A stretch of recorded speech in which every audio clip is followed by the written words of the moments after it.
Oh, it's time. It's time for a new episode here of Steve's Wrestling Ramble. Welcome, everybody, to another episode. Here I'm going to be going over WWE Backlash 2016 edition.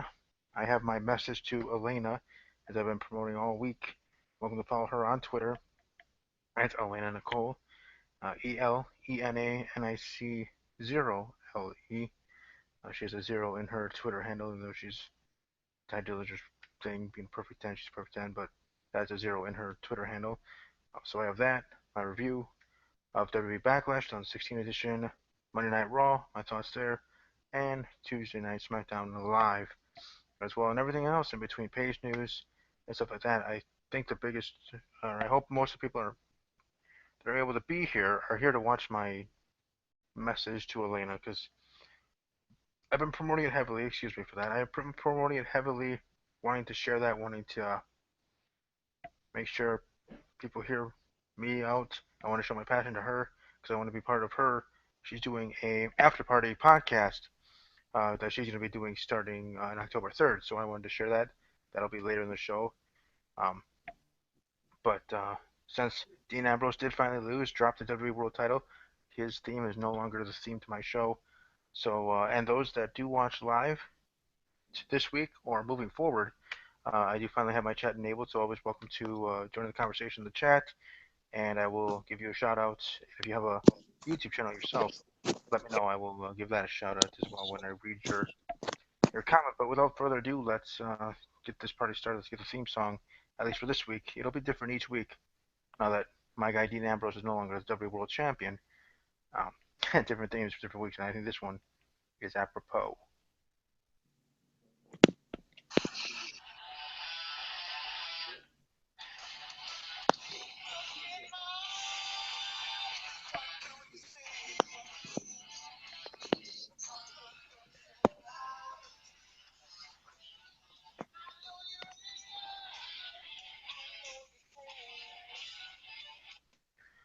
CM Punk, who had his one and only UFC fight this past weekend on Saturday, losing to Mikey Gall, in about 2 minutes 10 seconds, I believe, getting his butt kicked down for the count from the beginning. And as I saw at WWE Backlash, this match between Dolph Ziggler and The Miz, the start of that match being sort of similar to that and how that fight went. So that's sort of interesting to note. But before I move on any further, let me welcome my guest for this evening from his own YouTube channel, Mark Rambo. How are you doing this evening, sir? I'm doing good. It's nice to meet you, man. Nice to meet you. Nice to meet you too. Before we get started, let people know how they can find you all over social media and your YouTube channel as well. Well, my social media is Mark underscore Rambo 39, and my Twitter is an oddly strange name, but it is Looney Tunes 163. It's a long story. But you could find me also on my YouTube channel. It is Mark Rambo, MarkRambo, of course. And from there I do wrestling and gameplay. Yeah, everybody definitely check them out. I know I was checking a couple of your videos out here even before going live here because I might want to share a couple of them or at least part of them because each of them is like 10, 15 minutes long each. Part of them for reasons during this episode talking about different things. But let's start off with Backlash, WWE Backlash this past Sunday, SmackDown Live exclusive pay-per-view. I guess get your thoughts overall, and I guess where you want to drive the conversation from there. Overall, I thought the pay per view was actually, it was pretty good for its first SmackDown only pay per view. I felt the certain matches could have been a lot better. I thought the women's match could have been a lot better.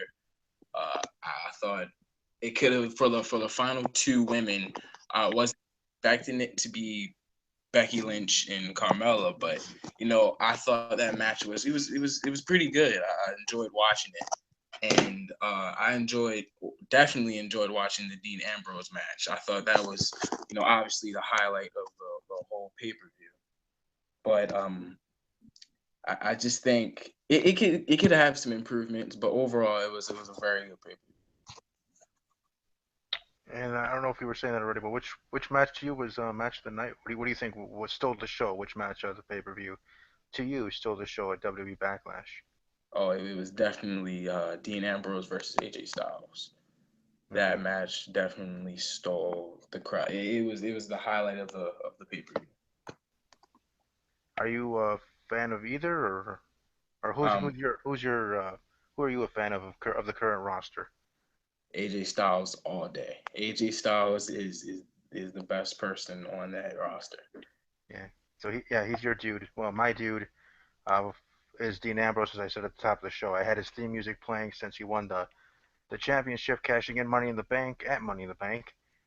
From there, and as I said to my listeners, I have his theme music for any video I did, whether it Uh, was my MTV Scream reviews that I had the last couple of episodes for that show on MTV, whether I did a video even about Girl Meets World, the Disney Channel show. yeah, Um, I had his theme music because I'm a fan of his and because he was the champion. I thought he could have deserved to have a longer title reign. But with the momentum of AJ Styles, it kind of, I guess, in the end, made sense to give the belt to AJ at this moment. yeah, The yeah. momentum being seen at SummerSlam. I'm just ready for the No Mercy pay per view. Yeah, Uh, that's definitely going to be very interesting. Very very interesting. it already looks like just from the couple of matches that are well, one that's been announced and other ones that I think will be happening that I think SmackDown Live can do better than Raw for another month, not just in shows but in pay-per-views. I mean, even this month with Backlash and Clash of Champions happening next Sunday, depending on how Clash of Champions does, to me, Backlash has preceded it. How do you think those shows have been since the brand extension? And were you excited when the brand extension was announced? Like, did you think it was going to work out as well as it has so far? I was actually very very excited for the brand extension. I was. It brought back the same type of feeling when there were two separate titles, both being the World Heavyweight Championship and then the WWE Championship. Of course, being SmackDown, the SmackDown had the World Heavyweight and WWE Championship was on Raw, and it just it brought that same feeling back, like whose show would be better, and having that show, uh, having Raw have its own belts and SmackDown having its own belts, it kind of brought the older type of feeling to it. And I was very excited for it. I was rooting for SmackDown to have the better drafts, but overall, I think Raw definitely got it. Yeah, and I think Raw kind of needed it for it being 3 hours, needing to fill that time. And now Yeah, definitely. next week, next week they're getting the cruiserweight division. The cruiserweight division's coming to Monday Night Raw. But with that said, I know I've been hearing rumors of maybe SmackDown Live will be getting that too. I mean, one has something, the other has to have it too, I guess. Yeah. Do you think that they should do that? That SmackDown Live should have its own cruiserweight division, or let it be solo on Monday Night Raw? Well, you know, so far I would have to say Raw has been having the better ratings over SmackDown. So I believe SmackDown should have something related to the cruiserweight division to bring their ratings up. And I think I don't know how they're gonna do it, but something has to be done in order for them to get those same ratings as Raw and get that same popularity as Raw. Because over the years, SmackDown has not been anywhere as close to Raw when it came to ratings. So bring something like a cruiserweight division or some type of extra, you know, extra division into the SmackDown live brand, that would help them extremely to compete with Raw, if not beat them when it comes to attendance, popularity, and ratings. Yeah, well, to me, from week to week with the shows, I think SmackDown Live has been winning more of the weeks. I think Monday Night Raw won the first week right off the bat. You have Finn Balor defeating Roman Reigns clean in the main event. You have Sasha Yeah, Banks winning the WWE Women's Championship. Um, definitely. and then I think when Kevin Owens won the Universal title, Raw won that week. And then the week Yep. after with the celebration, Raw won that week because of those big moments. But I think overall, I think the plan, at least in my opinion, I think the overall plan for WWE with this brand extension is for SmackDown Live to be better and greater, to be equal to Monday Night Raw. of course, but maybe, like I said, even be better. And I think so far it has been better for most of the weeks. Now, in actual raw numbers of, excuse me, of attendances and of ratings and all other stuff, Raw has been beating SmackDown Live. But in just for me watching it, I've been more of a blue brand kind of guy, Team Blue, I Yeah. guess, so to speak, for myself personally. I don't know. How are you? Do you like not have any? You just watch wrestling to watch, or are you starting to get a I'm a Team Blue or Team Red kind of I'm. Whew, that's a hard decision, but I think I'm a Team Blue guy. I have a lot of I see a lot of potential in Team Blue. I think they could do a lot of. Honestly, I think they could beat Raw and most of the stuff that they do, but it's gonna take time because I think like I said, over the years, Raw has just easily been dominating SmackDown in my opinion. Some people may not think that, but I believe since how can I say 2009 through like 2014, 15, I just see like the ratings were always on Raw and SmackDown was more like a secondary channel. I mean, that's how I always saw it. right? But now it's SmackDown has the potential to be better than Raw, and at this point, I don't see anything stopping them. Yeah, I agree there. I agree 100% as well in your commentary about before it's pre-draft with Raw being much better than SmackDown. I for one for many years have just been watching Monday Night Raw each and every week and not watching SmackDown at all because it was taped on Tuesdays and then it showed on Thursdays or Fridays or whatever, and I Yeah. just read the spoilers and whatever could have been interesting like a Seth Rollins promo with Triple H or something to start the SmackDown show. I Uh, watched just for that and then not the rest. So to me, SmackDown was absolutely nothing. And I've been seeing on my own show on Talking WWJ, Main Event Marks, the other podcast that I'm part of, that they needed to have a draft, need to have a brand split, need to have something to shake things up, shake yeah. SmackDown up to make it great again, make it great to where it was when it started with The Rock and Triple H being the first main event for a SmackDown Definitely. show back in the day, or at least back in my day when I was younger, back when SmackDown was as the cool kids say when SmackDown was lit.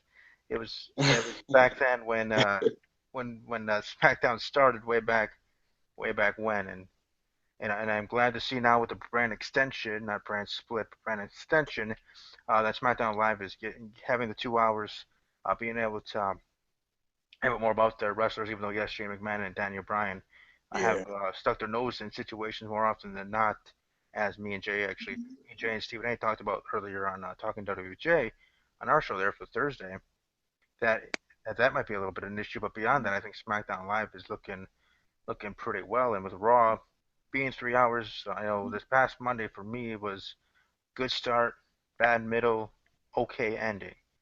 It just I don't know. Like, what were your thoughts? I guess moving on from Backlash, your thoughts on WWE Monday Night Raw from this week?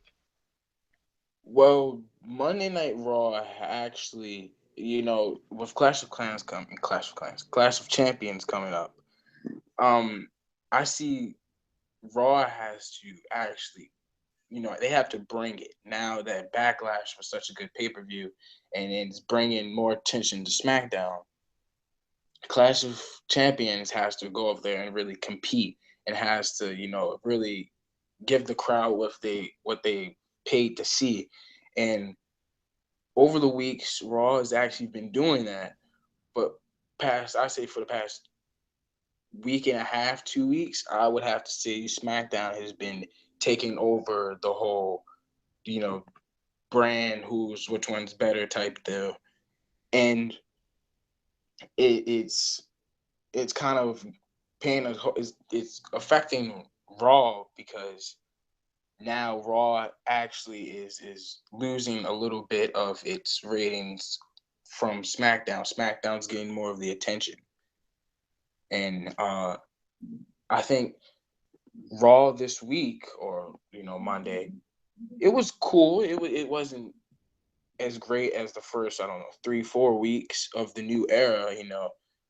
It wasn't as that big, but it was something to watch. It was continuing the feud heading to Clash of Champions. So it was okay. It was okay.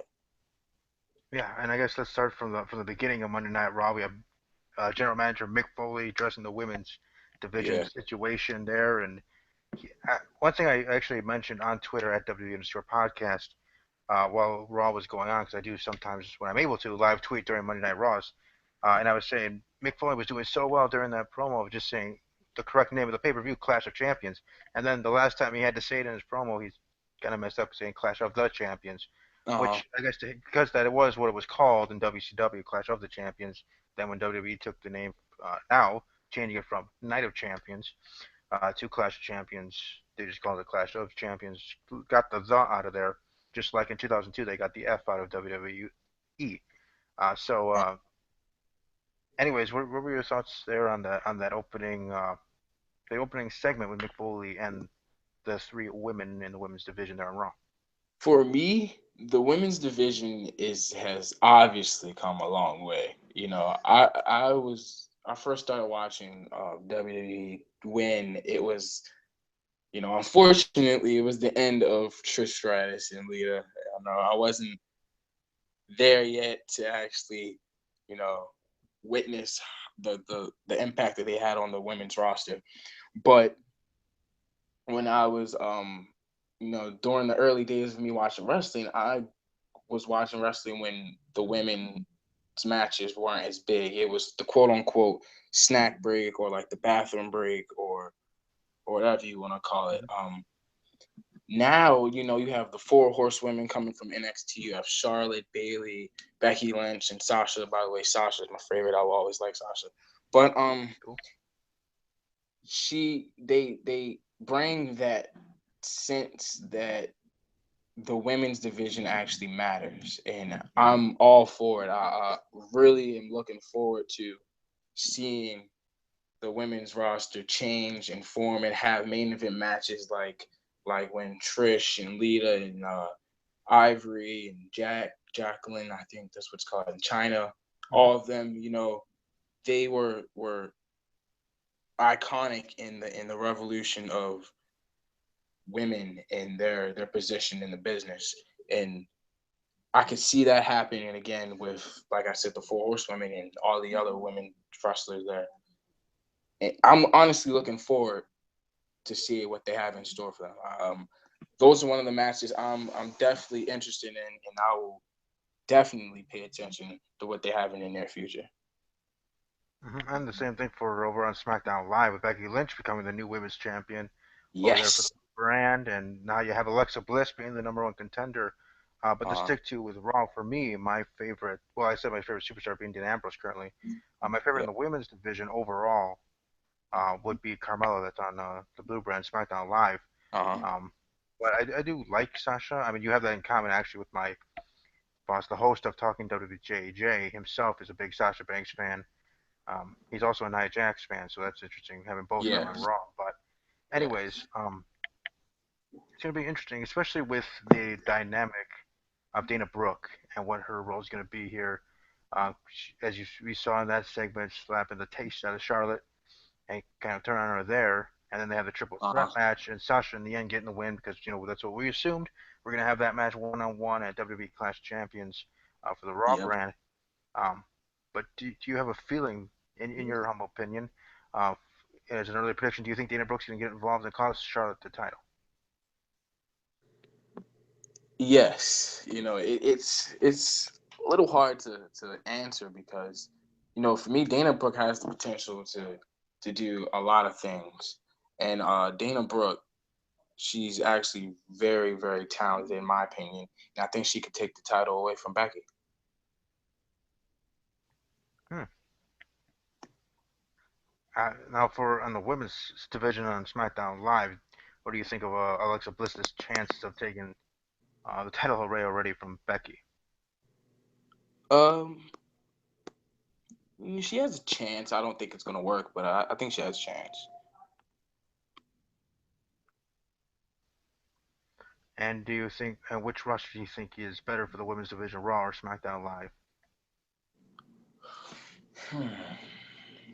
Definitely Raw. I have to say Raw because Raw is the mainstream of WWE, and that gives them more people watching them and more popularity going towards them. It's more people gravitating towards them, and the more people watch them, the more chances they'll have a main event match. And I think SmackDown, they're in the process of rebuilding the brand. So I see them more on Raw than SmackDown. But in the near future, I actually see them in SmackDown and Raw. Okay. And I guess one last question having to do with the women's division as a whole. Do you see, or when do you think the earliest would be that we would ever might see a women's title match or just a women's match main eventing a WWE pay-per-view? Hmm. Actually, I see it in one of my main events um, that happening now. I would see it in Clash of Champions, honestly, Okay. because if you think about it, it's New Day versus what was it, Luke Gallows and Carl Anderson. I think that's or maybe I got the names mixed up. But it's Luke No, that's Gallows fine. versus Carl Anderson and versus the Mhm. New Day. I like the New Day, but at the same time, that's not a match that I'm not extremely excited about. I'm interested in it, but I've seen it before, you know. So I believe the hype in particular is going towards the women's match. And you also have Kevin Owens, that match. Don't get me wrong, that match is going to be extremely good, but at the same time, with like for example, I think Roman Reigns is the reason why it's not receiving as much um, credibility or impact it has with the women's match on Raw. Uh, as you know, most people may not like Roman Reigns. You can tell by the boos and the chants.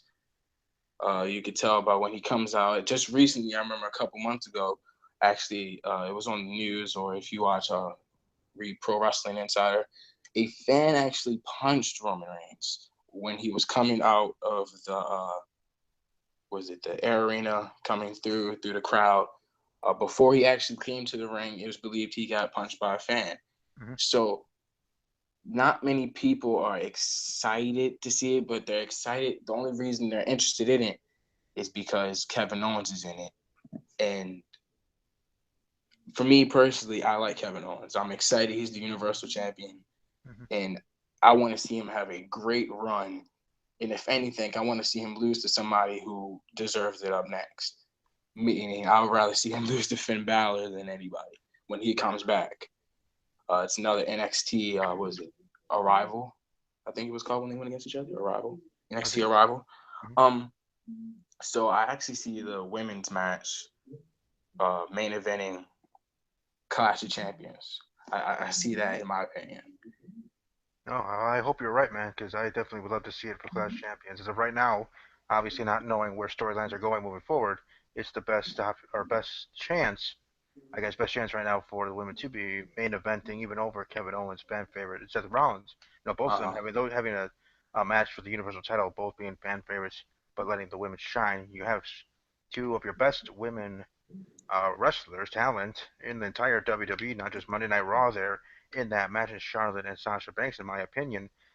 In that match, it would make sense to let them have that, let them have the time, and not just put them in the main event to put them in the main event. See, I don't want that either. If you're gonna put them in the main event, you better give them time. exactly. Excuse me, give them the time. Don't give it.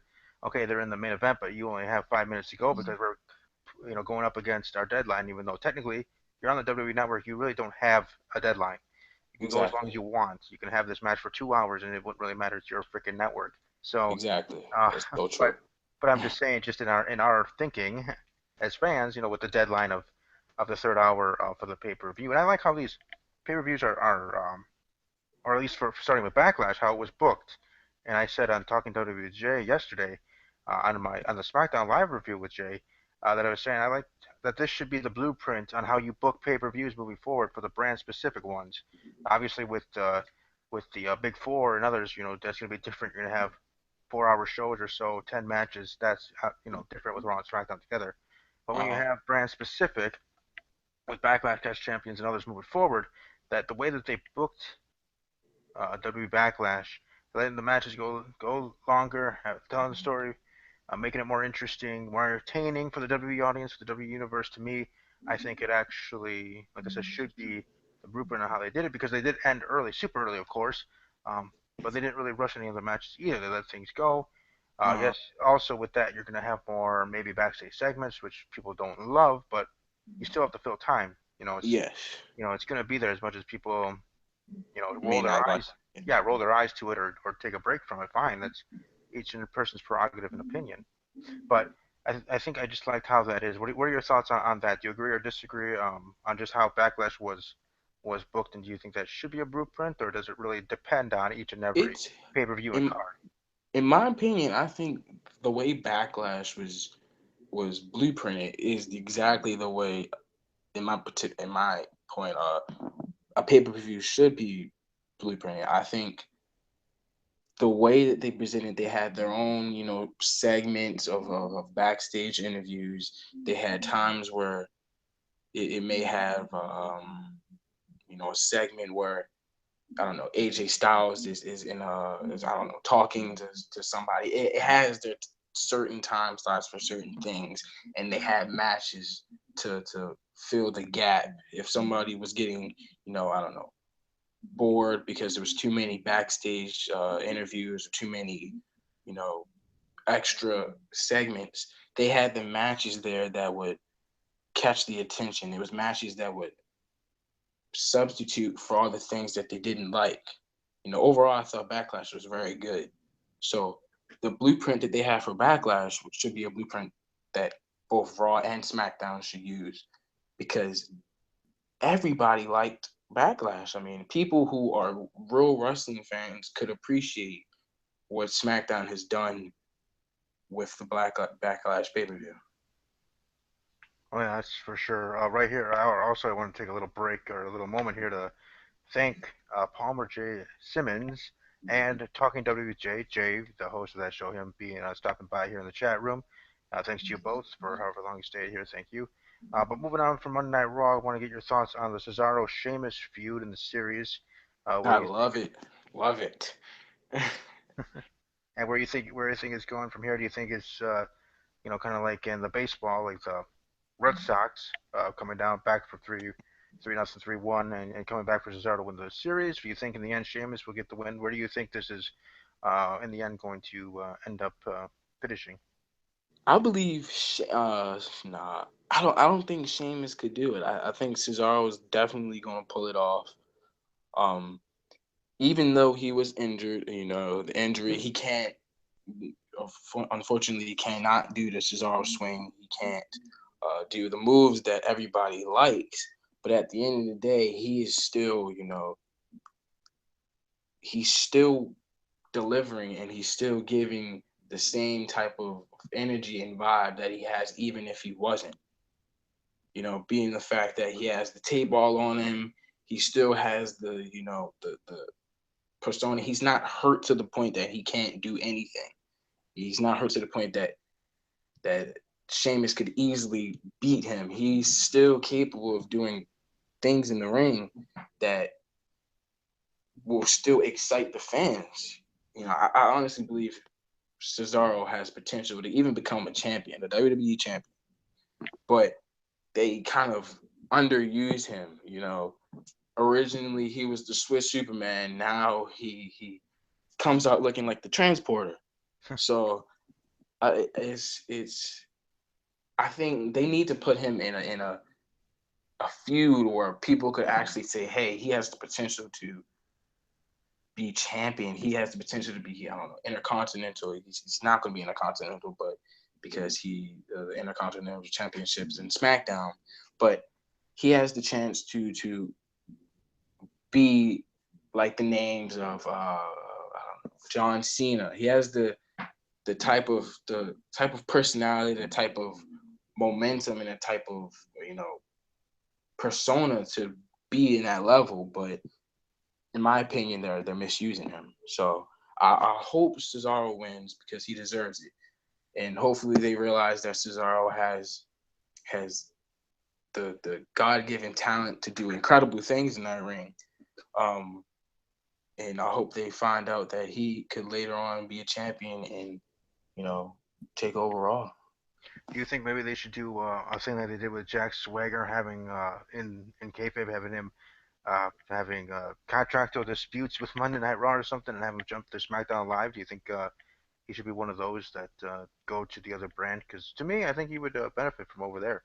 Yes, definitely. They need somebody like Cesaro to definitely go in that ring. Cesaro brings a a mix of freakish athleticism and a persona to top that. And I think SmackDown at the time is kind of lacking it.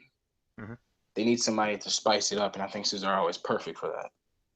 Okay, yeah, I agree there for sure, because that'd be kind of cool. Just like me, being a fan of Summer Rae, who I haven't seen on WTV for a long time, would like to see her do Uh, that thing too, go over to SmackDown Live and be in the women's division over there. But yeah. before moving on, Palmer in the chat room, thanks again for being there, has a question for both of us, and I'll let you answer this first.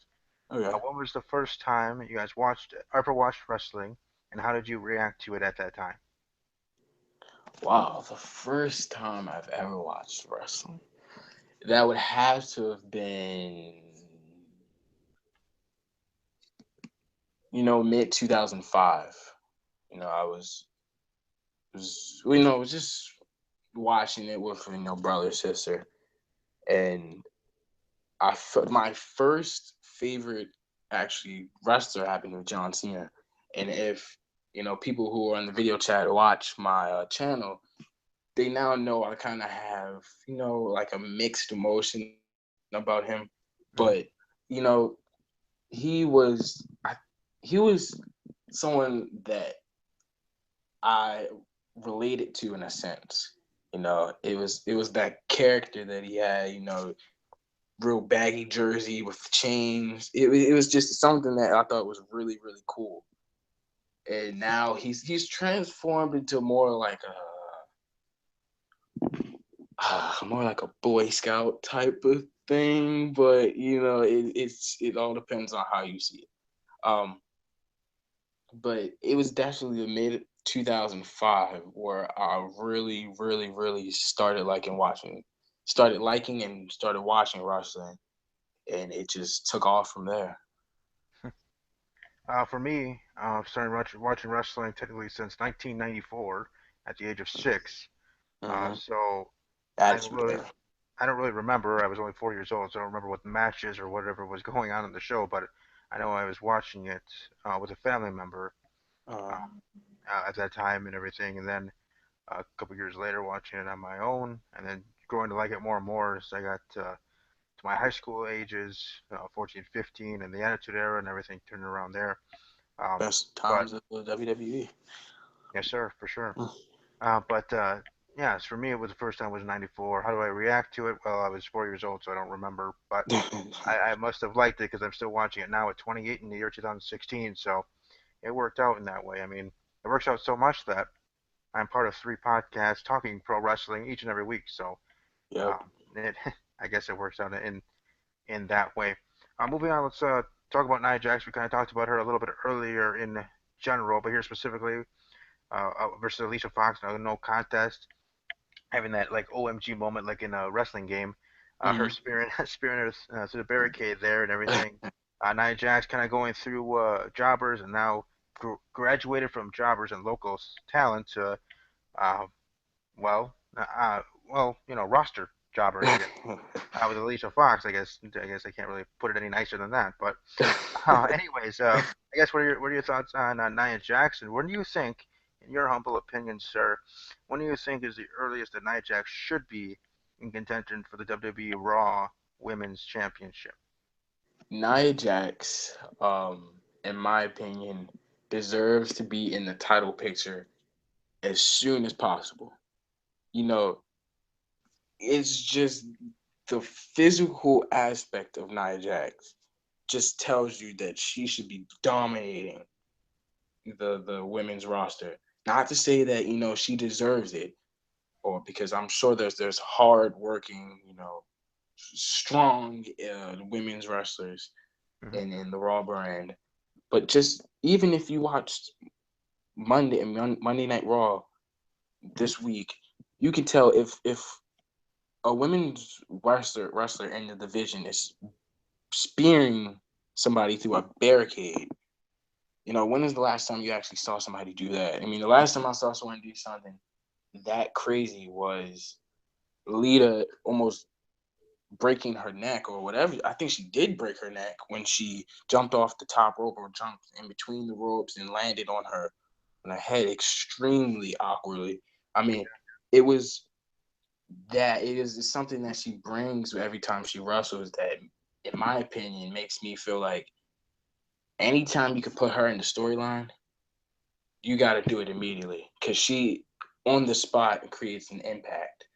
And many, many, many people are going to look at her and say, wow, I'm surprised she isn't a champion right now. Yeah, the way they've been booking her, especially being a dominant woman, being someone that should just being able to tear through that whole women's division there on Raw and do it Yes. in no time. Heck, you can have the whole roster division or whatever there, including Sasha Banks, one of the best, but still, you're Mhm. going up against Nia Jax and a force like that. She'd be able to beat them all in or all at once is what I meant to say. All at once at one time and be the women's champion over there. But I think for me, my thoughts, I think they should wait a little bit longer to have her in storylines for the women's title there on Monday Night Raw. For me, actually, as I've said in other shows, wait until after WrestleMania 33 there in That's Florida. very true. That's very true. I think that you should continue this dominance out, obviously, kind of like a winning streak, kind of like a Goldberg thing, and just tearing through, and then maybe hitting a roadblock with Bailey and getting her first loss, and adversity from there, and then we have WWE WrestleMania, which I'm hearing the rumors that they want to have Sasha Banks Bailey 1-on-1 at WrestleMania 33 to be for the for the women's title of Raw there, which would which isn't an issue for me, but I'm just saying if that's going to be the case, if that actually is going to be the plan, then for Nia Jax not to even be in the conversation until we get till after WrestleMania. Now, even as I say that, you're thinking, and I'm sure others, or whether you're in the chat or not, are thinking, well, if you're going to do that, Steve, then why are we, having her so dominant now? Well, you gotta have her build up too, and especially for the casual fans, the ones that didn't know or didn't watch her in NXT, especially with the other NXT, with any of them that come from NXT to the main roster. Now, some have flamed out like, let's say, the Ascension, that Yeah. were great Yeah. in NXT and household names, and they were the it in NXT, and now on the main roster, they're literally it. Uh, on SmackDown Live, getting taking a title match out of nowhere with Rhino and Heath Slater or whatever was up with that. But I guess they gotta have to get their shot and get them out of the way and move on. Yeah. But just that being an example, but for Nia Jax in a different way, having build her up, showing her down, showing what she's made of. She is not like most girls. So you go from there, and I think you just slow burn that and get it all the way to the point after WrestleMania that maybe then you have her in the title picture at that point. But I do see your point, and Jay has said the same thing. Like I said, you guys share that comment with being fans Nia Jax that he would want her to be in the title picture sooner rather than later. Hmm. And I wouldn't be surprised if that happens. But like I said, to me, I think it would be better to hold off on that and hold off to WrestleMania and then getting in the mix. Whether Sasha Banks is the champion or Bailey, whoever the champion is, then you have Nia Jax go through there and maybe even winning in a maybe even as I think about it, maybe you even go to SummerSlam of next year, and Yeah. That you sounds have perfect. this match. Yeah, you have like a match like Brock Lesnar and John Cena, where it's supposed to be competitive, but Brock Lesnar beat the holy crap out of him and literally Yes. won on just dominantly. Maybe that's what you have for Nia Jax in the women's division. You'll build all the way to there, then you have her against whoever it is, even if it's a fan favorite of Sasha Banks, or maybe a women's champion that isn't a fan favorite. Like maybe you guys still have Charlotte or Charlotte getting the title back at that point or whatever. However, the storyline progresses to that point, then you have Nia Jax dominating and winning at SummerSlam, whether it's going to be the Barclays again or not. Um, but like I said, I see your side. as well. And I think Jay wants to join the show, so I'm gonna have to send a link. He might want to get in here because you guys are talking Nia Jax. Um, Okay. but anyways, I guess I'll move on, and then while you're talking, I'll give him the link. But the main event, Kevin Owens versus Roman Reigns. If Roman Reigns wins, he is inserted in the main event, or at least presumably. I know we were talking about the women, but anyway, presumably the main event for WWE Clash of Champions. Will it be Kevin Owens versus Seth Rollins 1-on-1, or will it be Kevin Owens, Seth Rollins, and Roman Reigns in a triple threat? To me, I kind of thought that maybe just maybe they put Roman Reigns in because I was on the notion with maybe some others. Maybe I was in the minority in this thinking. But with excuse me, Rusev and Lana being away on their honeymoon, 23-day honeymoon and everything. However, that was being promoted in kayfabe terms, and then being away, I didn't think Rusev would actually get to come back. Then I thought maybe Roman Reigns would be the match. Maybe then at Clash of Champions, that's when Rusev comes back out of nowhere and comes back and costs Roman Reigns the title.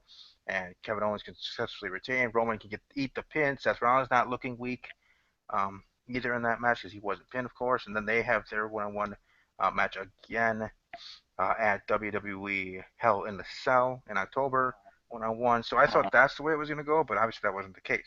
Kevin Owens wins. Rusev comes back now. Let me know what were your thoughts heading into the match. Do you think Roman was going to win, or did you know for sure Kevin Owens got this and he was going to get the win and it was going to stay 1-on-1?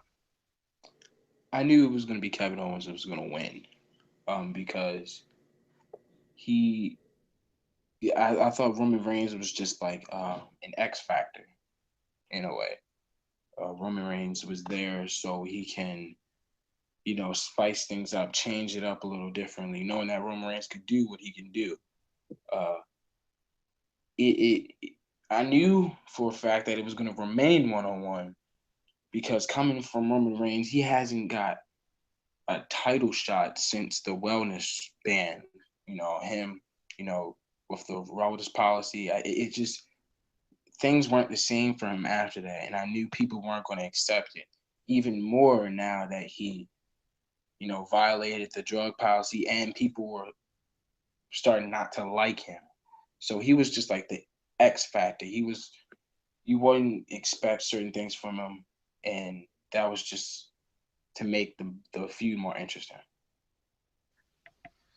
Yeah, I mean, like I said, I thought that they were just gonna put him in just to put him in because then you're gonna get definitely buzz factor for people, especially Roman Reigns haters out there that hate the crap out of him, which is fine, to each his own.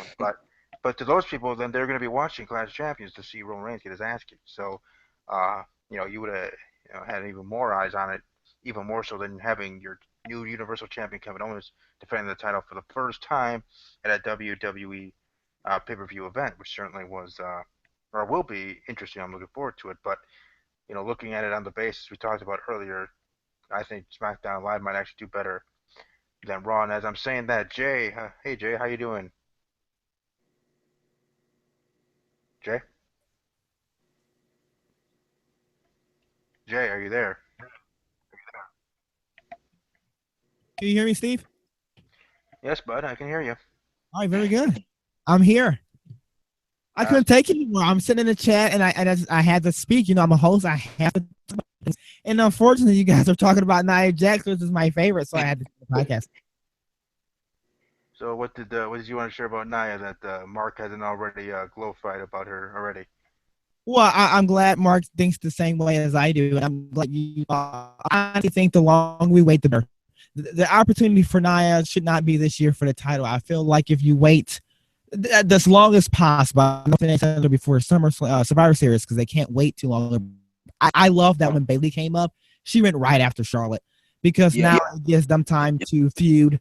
If Charlotte does drop the belt or if she drops it to Sasha, they can hold it for a while. So when it's time for a contender, when it's time for a heel to take it, whether it's going to be from Bayley or Sasha Banks, Nia will be up and rising into that scene. When she gets in that title picture, close to Royal Rumble, WrestleMania, she can be a legit threat and she can definitely take that title away at that time. But right now, I don't believe so. Let Sasha or Bayley hold it for a little while until we're ready for a new champion. And I believe that will be Nia Jax when that happens. And Yeah, I definitely agree. And Jay, and did you say also that you obviously you wanted that to happen earlier rather than later? And I think from what you were saying is to happen maybe around Survivor Series, right? Yeah, just as late as possible. Just I love that she's done with the jobber scenes, and now it's time for Alicia Fox to get beat up. Maybe Paige to get beat up next. Slowly, I want her to develop some type of feud with some other women's superstar, of course, but not a women's champion, to make us believe and get her more comfortable in her, being the heel character. As Stephen A. Matt has already said, once she gets comfortable, I believe in a few more months, she'll be ready to take the title. Is there anything else, Jay, that you might want to respond from anything you heard from Mark? No, not in honestly, Steve, I know you wanted probably Roman Reigns to win. I know you wanted that triple threat match at Clash of Champions. I'm so glad it's still 1-on-1 because honestly, I know Kevin Owens is a new champion, but I see him as a temporary champion. I honestly feel that Seth Rollins belongs as champion. The guy who never lost his belt in the first place, and it feels like he's been, scratching the claw to get where he's supposed to have in the first place with Finn Balor and lost clean and Finn, and I had opportunities again, and of course unsuccessfully, being champion. However, this 1-on-1 match, I'm a little afraid for Kevin. I still might pick Kevin. I'm not saying any predictions right now in the show. However, don't forget that Seth is always in the back of my mind. So that's right. Seth is your guy there. You see, the thing is, I could definitely understand what you're talking about, Jay. With Seth Rollins being, the champion, I think if it wasn't Kevin Owens being the champion right now, it would definitely have to be Seth Rollins. Because he every match he has delivered and delivered and delivered and delivered. And he's been constantly being, I guess you could say, misjudged because everyone's believed, the authority's been helping him. Oh, he doesn't deserve to win this match. He's not that good. And I've heard it from some other people. But if it wasn't Kevin Owens right now, it's definitely for sure having to be Seth Rollins because he, in my opinion, he deserves it. So, who do you think then you have, Mark, for Clash of Champions? Who do you think's walk out WWE Universal Champion?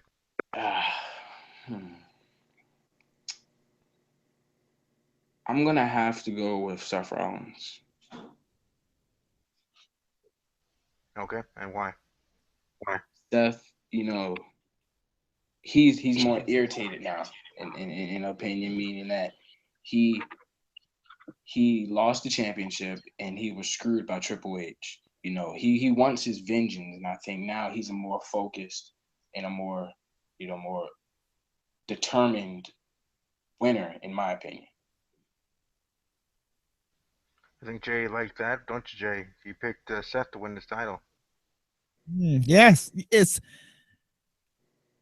it's a toss up. Honestly, I feel that when Finn Balor got that match against Seth Rollins at SummerSlam, he should have lost. Seth Rollins should have been the first guy to become WWE Universal Champion on the Raw roster. Someone that you can trust, someone that has held the title before, has proven in the ring and on the mic that he can go. So honestly, Finn Balor, it shocked me when he pinned Seth Rollins clean. I couldn't believe it.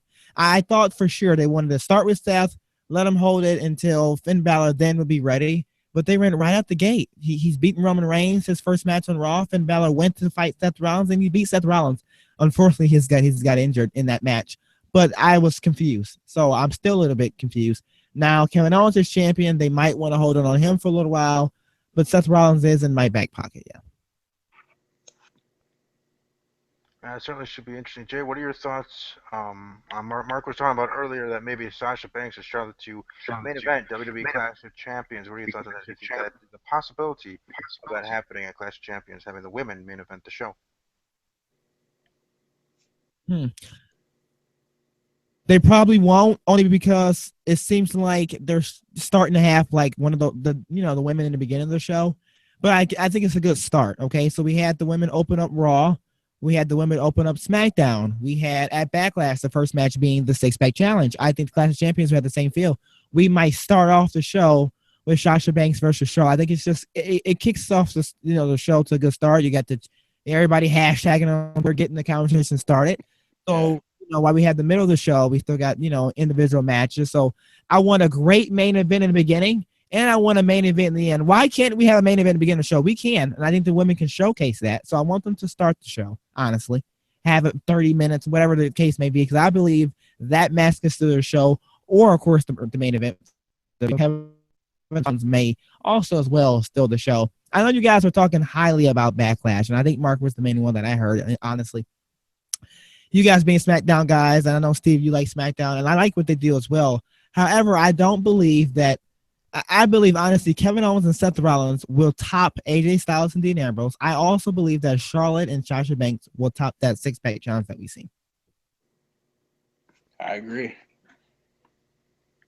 Mark, what are your thoughts on Jay talking about women to start the show? Do you think that would be all right? I think that's an excellent idea, actually, because you have something that starts off, like he said, with the trending topics, trending things on Twitter.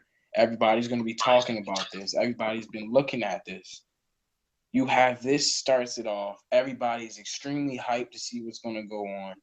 And then you have the main event being Seth Rollins versus Kevin Owens, or Seth Rollins versus Kevin Owens versus Roman Reigns. And those two will pretty much determine how that pay-per-view is going to be.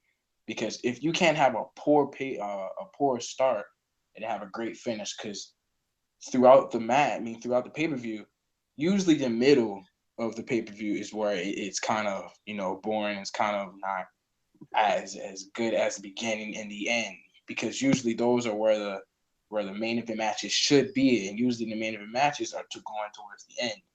And like Jay said, if you have the women starting off, and then you have the main event triple threat or one-on-one match, that's going to definitely bring a lot of attention to that pay-per-view in particular.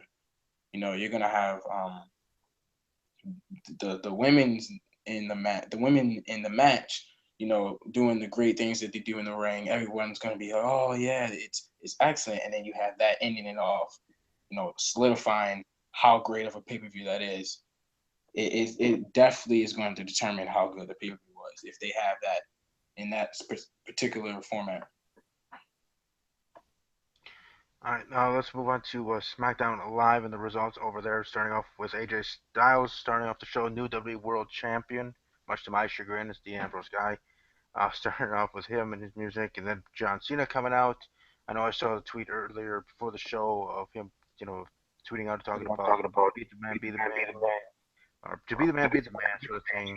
I think that meant more for AJ Styles beating John Cena than John Cena having to beat AJ Styles to tie Ric Flair, in my opinion. But Mark, I want to get your thoughts. What are your thoughts on their opening segment for this week's SmackDown Live?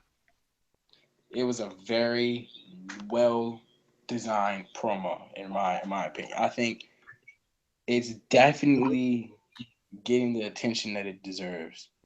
I believe the way it was set out and the way it was brought out, you have AJ Styles, ranting about how he said to everyone he was going to do what he was going to do.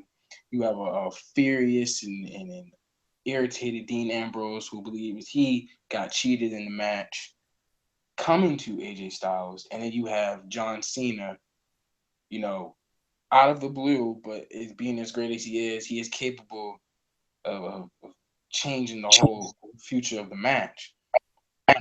And it's definitely going to give that SmackDown feel the same type of feel that Raw has. People are going to be looking forward to see more of this.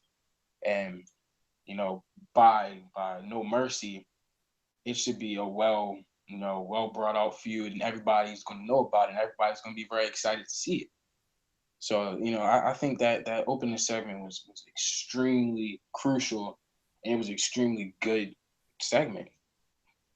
I think what I enjoyed the most about it was the back and forth between John Cena and Ambrose. Definitely, Back and forth definitely.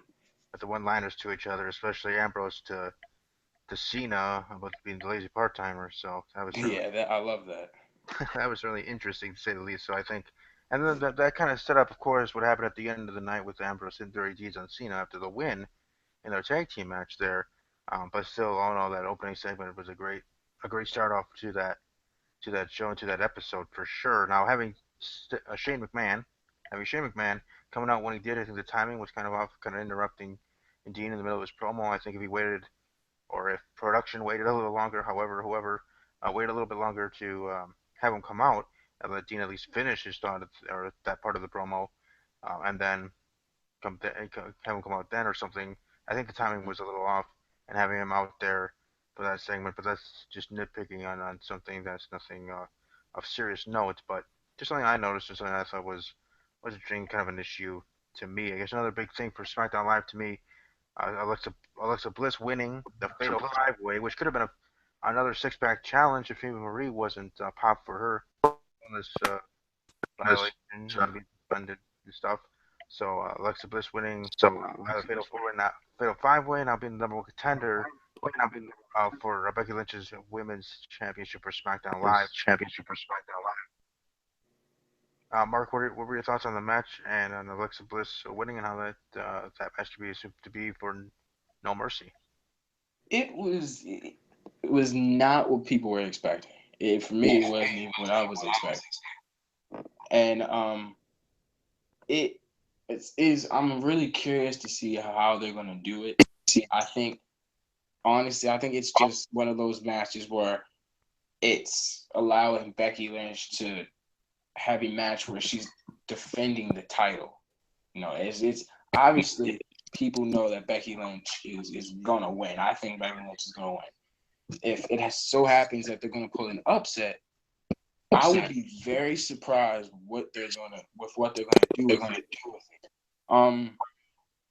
I just think it was interesting of who they picked. You know, I think maybe Nikki Bella should have been in the conversation. Eventually, she's gonna be in the conversation, or maybe even Carmella. I would like to see Carmella because you know, with what she's doing now, you know, just destroying Nikki Bella just for some reason. What she's doing now, that will kind of bring like, oh wow, you know, the fact that she's doing all this and then she just won a number one contenders match. It'll bring a little bit of curiosity to the whole SmackDown Women's Championship whole storyline feud. I'm interested. I think Alexa Bliss, she's a little strange in the decision making between all the other people that they had, but I'm curious. I just want to see how they're gonna do it, and I'm gonna be open. Right. Well, same here, of course, being on Team Blue and everything, and I think it should be a good match. I would have went with Carmella too, as I already stated, her being my favorite Jade. No, I think I remember I actually sang Carmella's theme in the beginning and ending of one of our episodes, so we all know that I'm a fan of hers, and it kind of would have been nice to have her win that Fatal Five Way and be number one contender, and then you already have that feud between her and Nikki Bella, and if she does win, Becky would get the rematch, but then you go on to her and Nikki Bella having a feud and Nikki pulling over, come out in the end would have been interesting to me. What are your thoughts on that, Jay? That was honestly Nikki Bella to win, but then you don't want two faces, Becky and Nikki going at it. Alexa Bliss is a face, I believe, right? People love her, so we're just gonna have just two, faces going at it, which is fine. I think Becky is gonna be a determined champion. I hope she holds it for a while because she's been deserving of that title for a very long time. Stephen A. very loves her very much since NXT. Since I have the ability to watch NXT, and I don't know too much until she got on the main scene. So congratulations, Becky. I did pick Becky to win, right? I had an undefeated record for Backlash. I took the title away from you, Steve, for being prediction champion on my own show. But congratulations to Becky Lynch. I'm sorry, not Becky Lynch. Alexa Bliss, because Nia loves her in real life. So if Nia likes her, then I like her too. So I'm a fan of Bliss, because Nia is, and they support each other on Twitter. And Nia follows me back on Snapchat, so I snap her here and there. I think Nia's great. Yeah, I also quoted one of my tweets. So I cannot talk negative about Nia. Never. You would never hear that from me.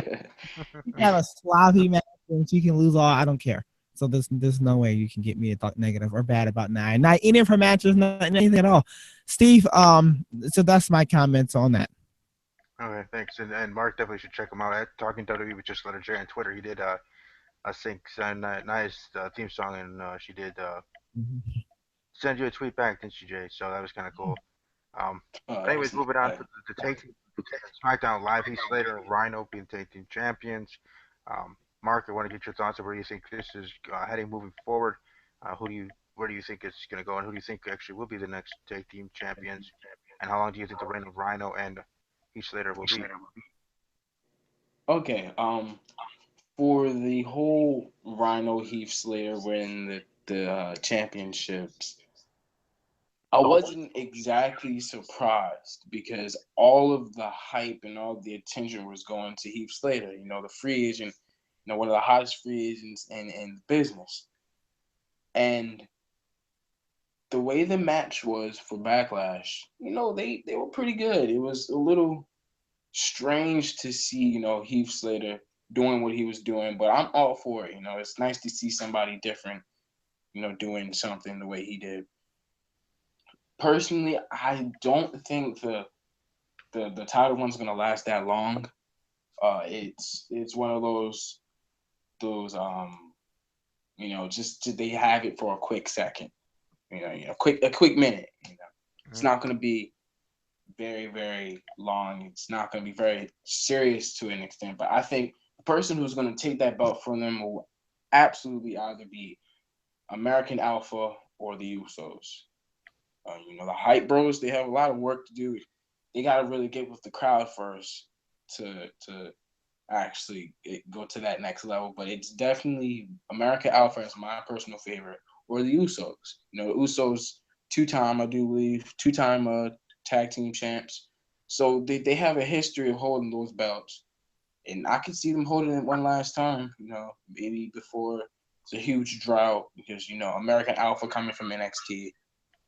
I just see either one of those two defeating Heath Slater, Rhino, and then eventually Heath Slater, Rhino will probably split.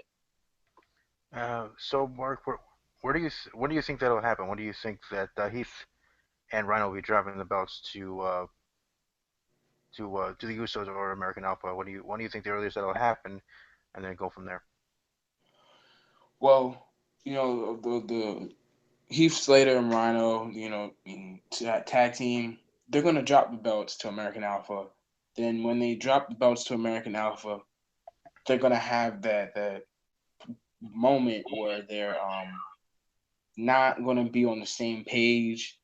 And eventually, Rhino may leave Heath Slater. They may separate, may go on their own way. Then Heath Slater could possibly be in the same position that he was, having those on and off, not everyday type matches. It's a good chance he may even be a mid-Carter type of person, depending on how things may go from now on into the next time that they defend their championships and even lose. Mm-hmm. Rhino, he's definitely should be a mid Carter. He should be, I think he should be in the same type of conversation as Dolph Ziggler because he's been in the wrestling industry for a long time, and he has all the potential, but like I said, they're probably not using him the way that they should. And from there, it's just whatever goes on, goes on. It's whatever WWE does for them. Yeah, I think for me, I think I have the Usos probably getting the titles, maybe even at No Mercy, having that match there. I just to solidify that heel turn, and then when you have American Alpha come back, and you have that feud there between the Usos and American Alpha, because I agree there that American Alpha is going to be the number one tag team for SmackDown Live, so that's probably where they're going to be going after that, and then Heath Slater maybe we'll get a big card push or some sort, maybe get an IC title picture, and talks there, but um, I don't think the tag team run with Heath Slater and Rhino going to be too long because Rhino also has other obligations outside of WWE as well. So there's that too. So I agree that it'll be a short reign. I think it'll be going to the Usos. Jay, do you have any Any thoughts on this tag team situation in SmackDown Live? No, I think you guys actually said it well enough. There's nothing else I can input. I agree with the Usos taking a most likely a heel team after Heath and Rhino. I don't think their reign as tag team champions will be long at all. Yeah, I mean, as much as I might want it to be longer, I think it just makes sense to have it shorter, have it just them being transitional champions, just that to finish that storyline with Heath Slater and trying to get a job somewhere and get that contract now in SmackDown Live, that finished up that business, and now they can drop the title the next month, and then Heath Slater can go on doing other things with his mid or however they plan to do and use him there on the show. And I think it was just best to have him there on SmackDown Live, as I said in other shows that you know be better for him to be on SmackDown Live than Raw. Yeah, Raw 3 hours, but he get lost in the shuffle there too much. People he's getting over organically, anyways. Have him on SmackDown Live where he has more of a chance to thrive and do well. I thought that was the best interest of him in that way. In the chat, Palmer Simmons saying he hasn't watched WWE since April, and keeping in the know by going on Mark Rambo's page.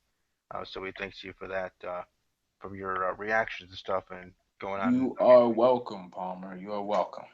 So and Palmer, you're also welcome to subscribe here, of course, on this channel, and also on Talking WWE with Jay. Just search on our YouTube Talking WWE with Jay.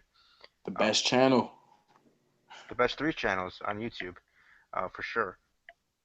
Any other thoughts, Mark, for SmackDown Live? I know I didn't touch on everything, so if there's something that I didn't bring up that you want to bring up that happened on SmackDown Live that you want to bring to the table. No, that's actually a really, really good question. I'm really curious to see what they're going to do with, the Intercontinental Championship, actually. You just had The Miz cutting a very, very good promo with Daniel Bryan. I mean, I've never seen a promo like that in a very, very long time. And The Miz has held the Intercontinental Championship for quite some time. I'm curious to see who they're going to bring up next if Dolph Ziggler doesn't win. Honestly, I'm rooting for Dolph Ziggler because Dolph Ziggler has been constantly losing every match that he's been in since he started with Dean Ambrose. He's been underrated throughout the whole period until he started that feud with Dean Ambrose and lost. But I want to know what they're going to do with the Miz. Are they going to keep the championship? Are they going to make him lose? Or is he going to lose? I'm really, really curious to know how they're going to play things out with the Miz. Is he going to leave again? I just don't know. I'm really curious with that. Yeah, it's really interesting, especially with his interactions with Daniel Bryan and everything, and Yeah. getting involved because there's that that was supposed to be in the main event taken with AJ Styles and Miz interfering and everything going in there. Uh, Jay, what are your thoughts on what Mark was bringing up with the IC title situation and the Miz? Yeah, he mentioned a good point. I don't know if the Miz is going to go to Raw and they're going to do a swap and have Rusev go to SmackDown maybe because he has contract negotiations to talk about before he defends that title again. However, we've seen Apollo Crews come out. We've seen Dolph Ziggler, their faces. The Miz is a heel, so we needed a heel. I was thinking of Baron Corbin, but of course he's a heel. So honestly, the only option for me right now, I'm looking at Jack Swagger, the new addition to the SmackDown roster. I think maybe after a few weeks, after all that is said and done, Swagger can probably enter himself as a contender against the Miz. I believe the Miz should still retain. He's cutting great promos. He's a great, in-ring worker as well. Expect nothing less being from Cleveland, Ohio. Oh yeah, for sure for your hometown It's boys. definitely true. Hey, hey Jay, do you? I was gonna say I was just thinking of this right now, and you probably don't have it, but I was gonna see if you had your Ryback song or Ryback video with you on your XSplit to share with Mark. Mark, what were your thoughts on Ryback and his W career and what he's doing now? In general, do you ever think that maybe he was right in Justin what his issues were, and And do you think we will see him back in WWE in the future? Well, for starts, I'm very, very, very disappointed that he actually left. I thought he was amazing talent. I thought he was able to maybe go up to the next level.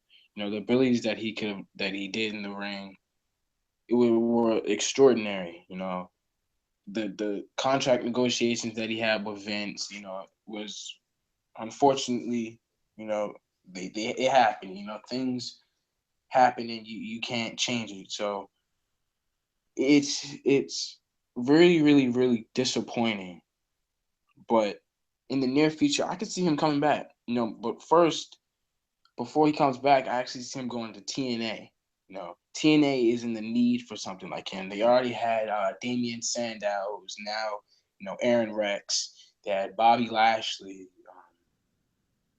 Who was it? EC3 actually used to be in WWE. He went to he went to TNA, and he's doing great. You know, I can see Ryback going to TNA. I can see Ryback doing, you know, major things the same way Bobby Lashley, the same way uh, EC3 is doing now. And in the near future, when he's doing big things, maybe WWE is going to call him back. And there's a it's you know, it's a good chance that he may come back, but then there's a good chance that he's not. But overall, I'm very, very, you know, disappointed that he left. But he left for a reason. Jay? Oh, Steve, don't go to me because I can blow up again. Mark probably don't know I am not a fan of Ryback. So satisfied that he's gone. I understand TNA might be an option for him. I would like to see Ryback versus Bobby Lashley. But Steve came on my show today and mentioned he's got some independent wrestling things going on. I can care less what Ryback's got going on. He's on my TV because I watched only WWE products. So if he's not on WWE, I'm totally fine with that. When he got released, I couldn't believe it. I mean, I opened the show with his theme. I showed everyone the reports. I had to make sure this was legit and real. This is an early gift. Ryback can do whatever he wants to do. It doesn't involve me, so I don't care. Well, tell us how you really feel. Yeah, I understand that. That's what I thought you were gonna say too. I know you're not being the biggest fan of Ryback, but Jay, I still think that he's gonna be back. As I said today in the episode, I think What? that he's gonna be back in 2 to 3 years. So you're gonna have to deal with him again on WWE TV. Well, he'd be washed up, so he'd be trash. Yeah. He'll be trash winning the Royal Rumble in 2017 or Oh, 2008. when he wins the Royal Rumble, I'm out. Okay, I won't host a podcast anymore. There'll be no talking WWE. There'll be just an empty podcast. You're going to see all my shows disappear on YouTube or on iTunes. It's not going to be me. You can hope for that if you want. That means you don't want to hear my voice again because that's just going to happen. Oh no, I won't hope for that for you not to have a show. I want to hope for that. Hope that you have a camera doing a live reaction to the Rumble and hearing Ryback's music and him coming out at number 30 at 2017 or 2018 Royal Rumble. That is what why I'm hoping for, not for the latter. You are absolutely nuts, Steve, for thinking that. That is absolutely crazy. Anyone you can choose in the world, and you choose Ryback. If he returns, that's fine. He does not have to return and win the Rumble. I mean, for God help us all. Okay, he'll return that Money in the Bank one of these years and win the briefcase. Steve, you just try to find anything to get Ryback involved in a title picture. As first of all, if he, I'm not going into this, Steve. I'm done. Okay. All right. Yeah, I was just joking with you there, but yeah, but I seriously do think that Rabbit will be back. I don't ever see him being in a title contention. Maybe mid card, but even with that, I think is very slim, in my opinion. But I do see him back in the WWE at some point in the near future, or at least future within 3 years, being near future to me. The next 3 years, him being back. I mean, I also see Cody Rhodes coming back at some point as well.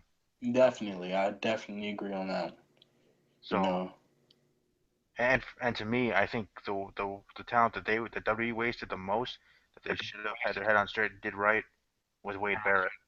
Wade Barrett should have been by now a two-time WWE champion, or at least a one-time champion, especially when there was the Nexus with the best opportunity there. So I think Wade Barrett out of all the superstars that we lost in the recent time here, I think he's the one that I guess you can say for me personally hurt the most because I think he was underutilized, undervalued.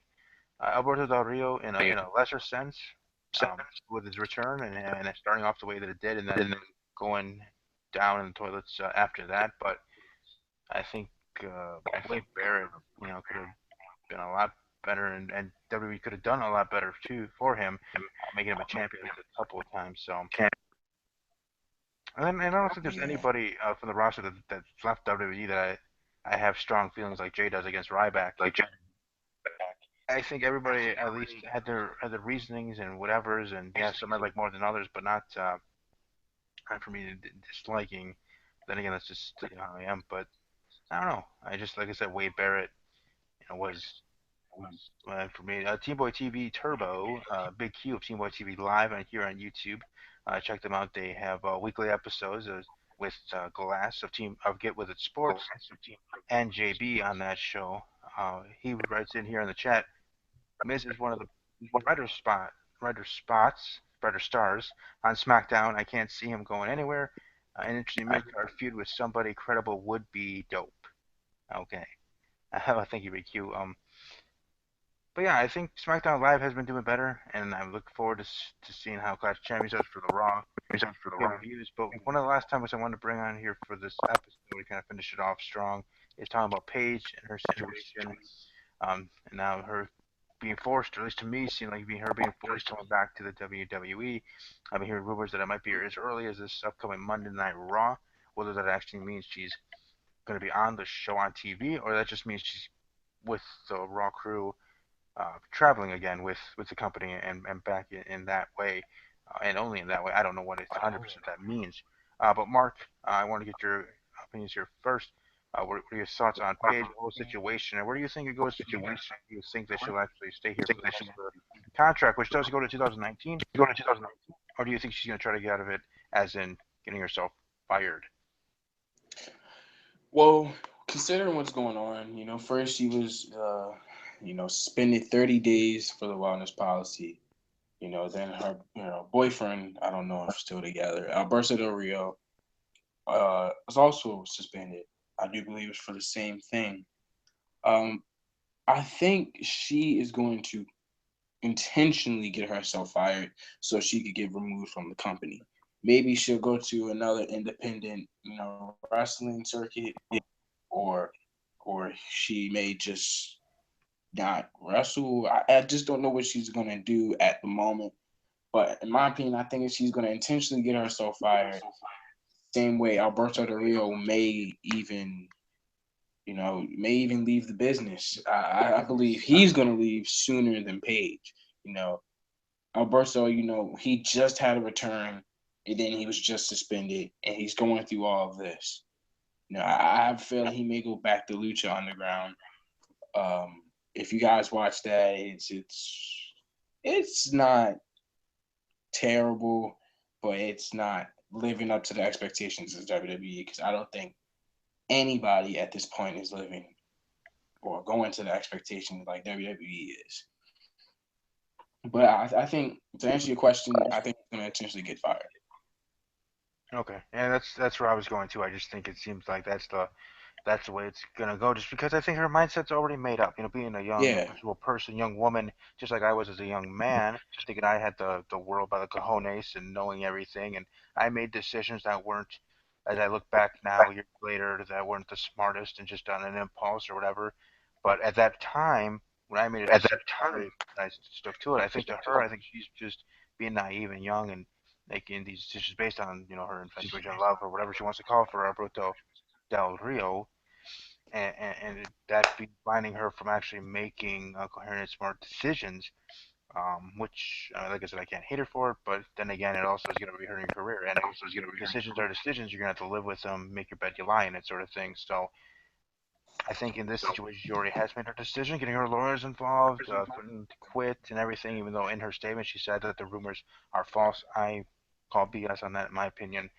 I do believe the rumors were true. I mean, heck, you did get lawyers, your lawyers, the other two, which is always public knowledge anyway. So it's not like the public here didn't know about that. It's not like you're hiding that and say, oh, that didn't happen at all. No, it did. Yeah. So I think it's just gonna get uglier and uglier because I think she's already have made up her mind to be going and leaving WWE. I mean, just it seems that way. Big Q chimed in here in the chat.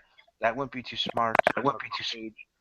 That wouldn't be too smart. They have her booked for Monday's show, but she probably won't be on TV. If she is smart, she will stay with WWE. Let Del Rio do whatever he wants. So he's on that kind of thinking as well. He Well, also said, looked at what happened with Rhodes. He made the move to leave right before they implemented the brand split, which would have catapulted his career. what I can say about Paige is, you know, she. How can I say this?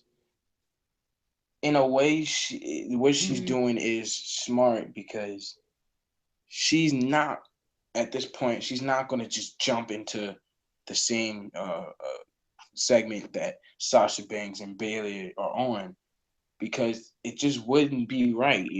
It's going to be a while until she's actually going to get back into that topic of women's championship.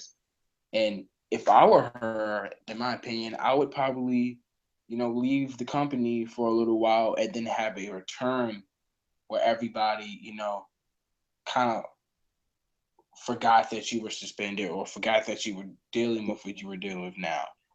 I think honestly that would be the smarter decision than rather to come back from a suspension, come back from the lawyers and the legal issues that she's going with now, and then expect to get a title shot.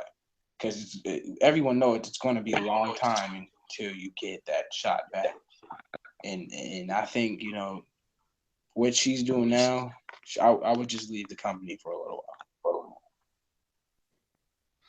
I think that would be best. Jay, what are your initial thoughts or just thoughts overall on Paige? Well, yeah, I said it best today on the show. However, I keep this short and sweet. Paige still can square with anyone on that Raw roster, and I mean Bayley, Charlotte.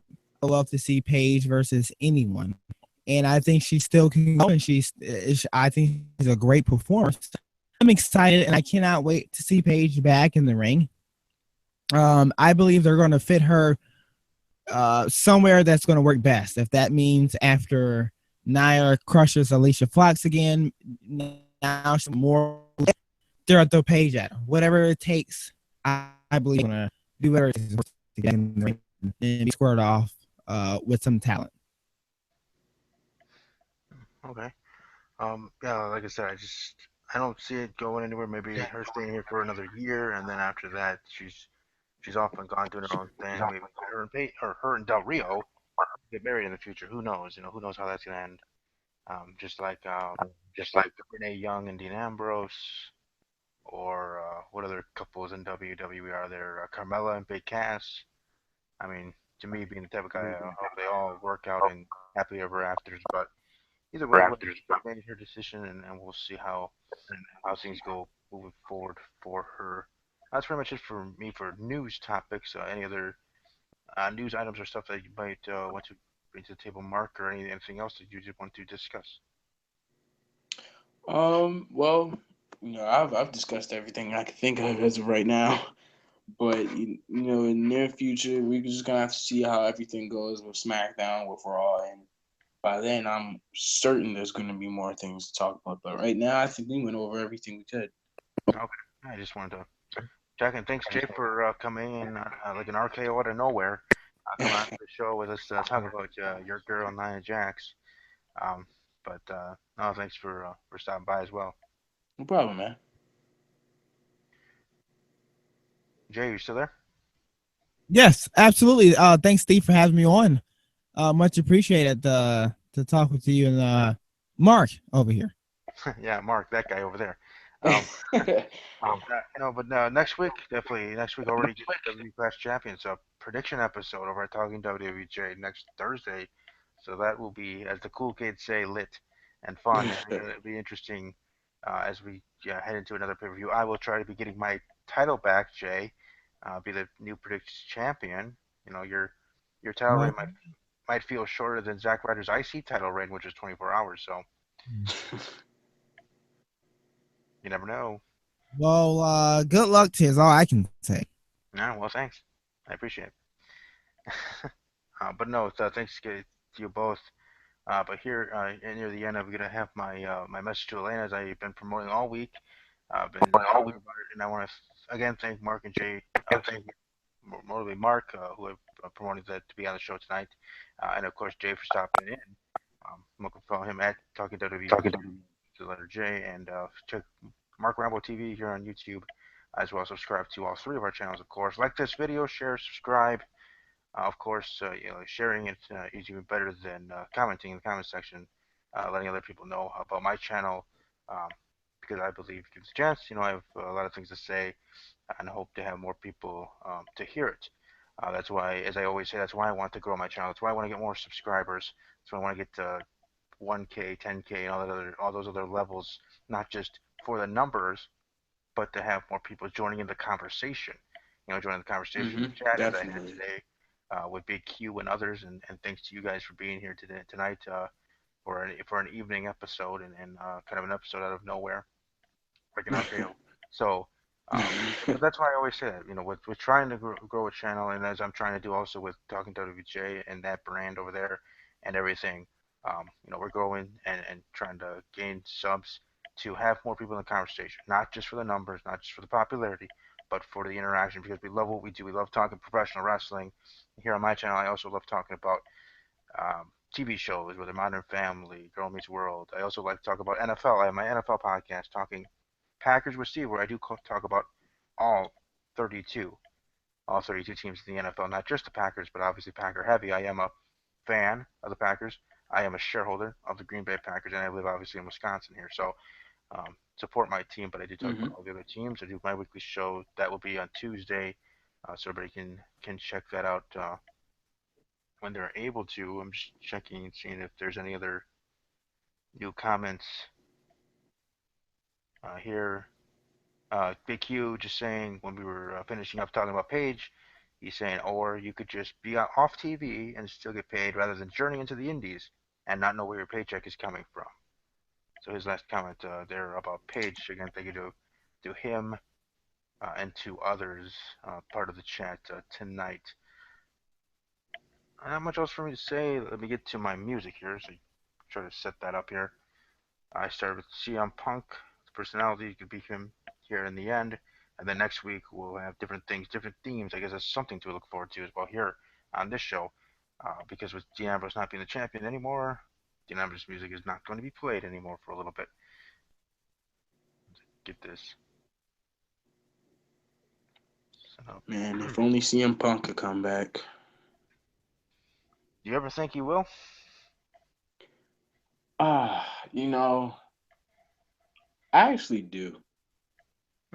It's gonna be a while from now, but I think he's gonna come back. It may not be for long, but I could just see him come back, maybe having a little title run. If he doesn't win, it's a possibility that he may leave. He may pull something similar to The Rock, but instead it'll maybe be a one-time thing.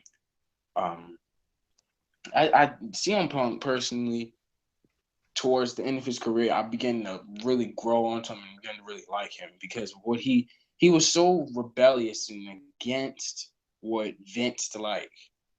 Like he pretty much used a lot of favoritism, and that was what CM Punk didn't like. He wasn't a big guy, but what he did was powerful. It was strong, and it was something everybody loved. We love to see an underdog, and CM Punk was definitely one of them. So if he comes back, I'm all for him getting that title run, even possibly winning a title. I'm looking forward to it. If he does.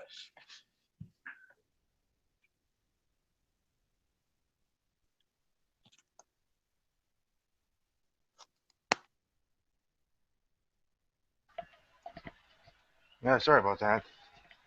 But anyways, let's finish up this episode. I did want to give my my little speech to Elena Elena of YouTube here, and Elena of Avalar. But I'll do that here because I get myself back on camera.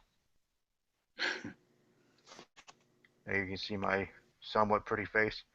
Back here on camera, I wanted to give a shout out because I've been promoting this to talk to her, or a message to her. And when I bring the belt out, that must mean serious business because, just like me in my real life, I feel most confident when I'm dressed up in a suit or something, and that I feel stand taller, all that other blah blah blah stuff and whatever. But here on a podcast where I can be relaxed and be nonchalant, talking with Mark, this dude here, this cool dude, and whatever, and just be in a relaxed environment. Even still, sometimes you have to have something with you to feel whatever. I mean, it is just a toy belt. I know that it is. It's nothing of actual championship winning, but still, it's still something that I own, something that I had since I was a kid. Obviously, it's the world title, as you can see. Those that are still watching, is the world title. I think I got it in 2003. I had it for Halloween back then, or something like that. Because I know one of the years when I was really younger, I actually had the old WWF title, the old Wing Eagle title, and then Yep. it accidentally started to break because I was one of those kids that did try it at home, and I was wrestling with one of my friends, and it broke, and so we just turned into the Hardcore Championship. Uh, so it became the Love Hardcore that channel. Championship without it actually being the Hardcore Championship. So we made a Hardcore Championship just like WWE created a Hardcore Championship. We did it our own way. But anyways, no, I'm gonna have this message to Elena, so I'm gonna do this now. If Mark wants to stay, he can stay to listen. If he doesn't, that's up to him. But I I'll did want stay, man. to. Okay, that's up to you. Um, Okay. but I wanted to make sure that you knew that this was coming, and I wanted to get my message out to Elena because Elena has a contest. Who would have known? I don't know if Mark or others have submitted their video. You still have a chance to submit your videos, by the way. Just follow her on Twitter or just find her tweet on Twitter at Elena Nicole ELENANIC 0LE instead of OLE 0, even though it has 0 in her Twitter handle. She is, as Ty Dillinger's gimmick is, a perfect 10, because she's a beautiful woman, smart woman as well, knowledgeable about professional wrestling. But she has this contest out to be a co-host on her show. She is going to do an after-party Raw post-game show thing on her channel starting October 3rd, where she'll be hosting, and I have my name in the hat, Micheal of RaunchyMikey, one of my good friends who I hope to have on the show soon. His name's in the hat there. And I wanted to give this message to Elena here tonight to show my passion of professional wrestling, show my passion even to some of my listeners. That's why I said to Big Q, tonight might be the night you want to watch because some of my episodes in the past, I'm not going to lie, they might not have had shown the passion that most people show, like Mark shows on his reaction videos, his passion. He shows it differently than I show it on my podcast. I do it more in a monotone, relaxed, sometimes people say boring, but whatever way of sharing my passion of professional wrestling in WWE. I talk about it every single week, Elena, every week, and I love what I do. I enjoy what I do. As I talked about earlier, I'm trying to grow subscribers not just for the number, but for the interaction with people and be able to talk wrestling with other people, other fans, whether you agree with me or you strongly disagree with me on a subject or a superstar, that's fine because you know what that does? It makes for a perfect debate, a respectful debate. And as I said, even in my application video that you can find here on my channel, Mark and anybody else can find that. It's actually one of the newest videos on there, non live stream one, of course, doing it the old style way. But I love what I do. I love talking professional wrestling. I've been doing it for 5 years now. I started on Blog Talk Radio. I was part of a network, for God's sakes, for a short time, the Red Light Sports Network. Yes, it was a real network. I was part of it. You can even check. So, and I think they're still going strong today. But part of the Red Light Sports Network on Blog Talk Radio. Then after parting with them amicably, I came to YouTube. I've been doing this now for my second year on YouTube, going into my second NFL season and second year here with pro wrestling here on the channel. Now, yes, people can look at my about page here on my YouTube channel and see that I created this channel, I think back in 2007, I believe. But in the beginning years, the beginning many years, I was just having this channel to subscribe to other channels, to comment, to like videos, to have my albums or playlists, as people can also see that on my channel. I did delete some of them as I'm trying to become more professional. Um, but like I said, I wanted to show you, Elena, and let you know of, like I said, my passion of why I believe that I'm best for business. A lot of other people that are sending their application videos to you might have more subscribers. I know RaunchyMikey has 1K and he's awesome. His content's great. Cool. I'm not going to hate him for it. But just because someone has more subscribers already, or somebody looks cooler, or this or that or whatever, to think that they have a leg up on me because of that, I mean, come on now. I mean, it should be on the body of Very true. work, and I believe, in my humble opinion, that my body of work outnumbered or outworks, as you can say, wrestling out wrestles or outworks, really anybody that's is trying out. Because for me, I'm part of Talking W with Jay, and I work my ass off to make Talking W with Jay the best that it can be. I work my butt off to make this channel the best that it can be. I know the quality isn't the greatest. I know I'm starting just here with a camera and a laptop and me and myself and I. I don't have a co-host. Okay, it is what it is. One man band. I am Heath Very, Slater. I'm a one man band here on my show, trying to make it best and making it the best option for people to watch here of YouTube Nation, as I call you guys, YouTube Nation that watches YouTube videos. So to the YouTube Nation, I'm trying to make it better, but that takes time, that takes money, dinero, it makes the world go around. Need that to make things better, to have an actual camera, to maybe get a tripod, get fancy lighting and all the other coolness that other people have, like Dinkops already has, and that's why his channel is as great as it is because of that, which is good for him because he's able to do that. So you can see it because he had hard work and he had the equipment that he needed to make it, and his content as well also helped in the great way that he makes his videos. So for me, if I was chosen to be part of your show, Elena, and be part of that Raw after party and everything else, that I work just as hard for you for your show as I work hard for my own and for Talking WJ. For the Talking WWG, we did our own little brand split. I'm due SmackDown Live reviews with Jay, and we're hoping to make that bigger and better.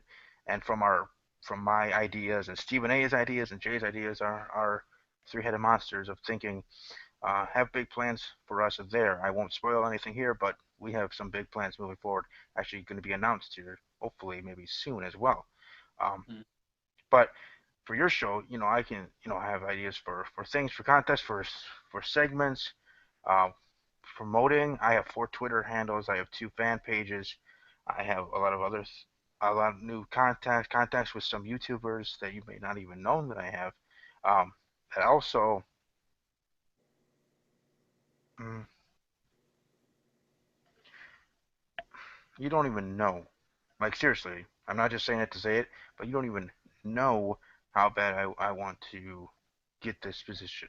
Like, literally, whether it was, I think it was one night or whatever, that I almost lost sleep on it. Stayed up till like 2:30, 3 o'clock thinking about it, wondering, okay, well, you picked, or did I do all right? Did I miss something? Did I mess up in my application video? Because maybe it didn't show, in that first impression of my true desire and willingness to want to be part of it. Because trust me, I do, and I want to be the one to be announced to. And if I'm not, I'm not.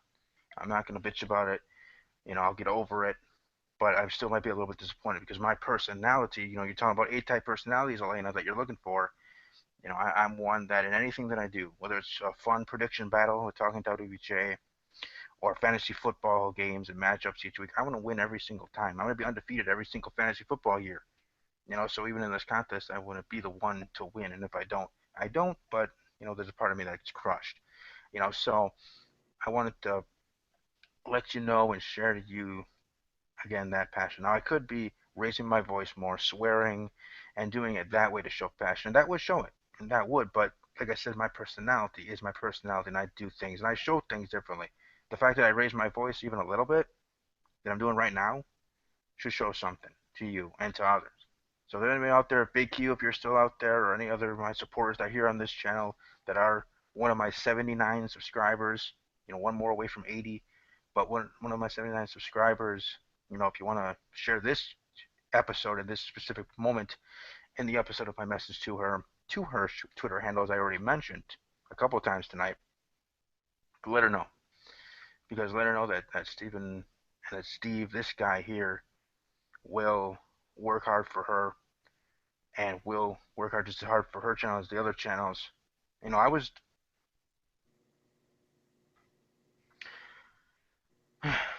given the nickname Main Event Marks, the show that right now is on hiatus and had to be canceled due to you know other reasonings and other situations. Um, given the nickname Man of a Million Podcasts, and that's kind of true. You know, I do videos a lot of with this podcast, Steve's Wrestling Ramble, Talking Package with Steve. I talk about TV shows and other things on this channel, which I hope to change the name to, by the way, to Sports Talk Network. I do shows for Talking WWJ, as I said, on Wednesdays and on Thursdays. Prediction reviews or predictions episodes, which now we're going to have every other week with 2 pay-per-views per month and everything like that. Main Event Marks, I would have been done that, but if Main Event Marks was still going and you're going to be the 4th show I would be a part of, I don't care. I'm not stretching myself. Then I feel like I'm getting another opportunity, another platform to share my thoughts. And you say, you know, as you said in your video, for people to do their submissions for your contest to be your co-host. Is that one of the reasons that people should do it is because of the exposure from your channel that you get X amount of views per video. And I actually looked into that, and that is true. What you said, I did think you were lying, but I just wanted to make sure, and that is true, and that's a part of it. But I don't want to make you think that's the only reason that I want to be on there. It's not just for the exposure. It's also for people to be able to hear my thoughts on professional wrestling. Because I only have 79 subscribers, as I say, and my videos each and every time, unless I paid for Google ads or whatever that I guess existed that I didn't even know, and I never probably will because I try to do things organically and regularly. But that would be the only way I get to 1,000 views in a video or whatever, and only maybe 10 to 15, I think I average 10 to 14 views per podcast video for Steve's Wrestling Ramble. Okay, so I have great content, I have great guests, and I hope to have more great guests. I hope to have Mark again on as well, you know, and talk to him. Actually, I'm going to be talking to him on Twitter and otherwise about some other opportunities that I might have for him moving forward as well. But it's just if I get the chance to be able to be on your show, on your after party, that is going to be entitled, and be able to share my thoughts on professional wrestling and let the actually have more than 1,000 people hear it. Again, whether they agree or disagree, I don't really care. Makes for a great debate. But either way, to actually hear my thoughts, then that's a win for me. That's great for me. That's great for everything. And I'll be promoting the hell out of it of your show. I get to promote Talking WJ in here, or whatever your rules to that is, while on your own show. I can abide by, and I can also adapt like I did tonight, hosting my own show with Mark and Jay here, and changing topics and bringing different things up, answer people in the chat. I'm an interactive kind of person. I gave people shout outs like Big Q and others if I knew their Twitter handles already or knew their YouTube channels, giving them a shout out in the chat. So with your show while it's going on, I can be that. I can be the designated person to be the one scanning the chats if the others aren't able to, and bring up comments and bring them up at right times and not, butting in, doing it respectfully. So So trust me, like I said, I might not be screaming or jumping or running around or whatever in craziness and showing my passion in that way, but hopefully my words and me raising my voice at all is showing you something, Elena, and I hope that in the end I am selected. I hope that in the end, coming this Monday, I don't know if you're making the decision in a video pre start of Raw or after Raw in that final OKFabe Raw review on his channel at OKFabe. Welcome to check him out, youtube.com/OKFabe. Either way, whenever that's going to be announced, I hope that my name is the one that's being outed out of your mouth as the winner, because trust me, you will not be,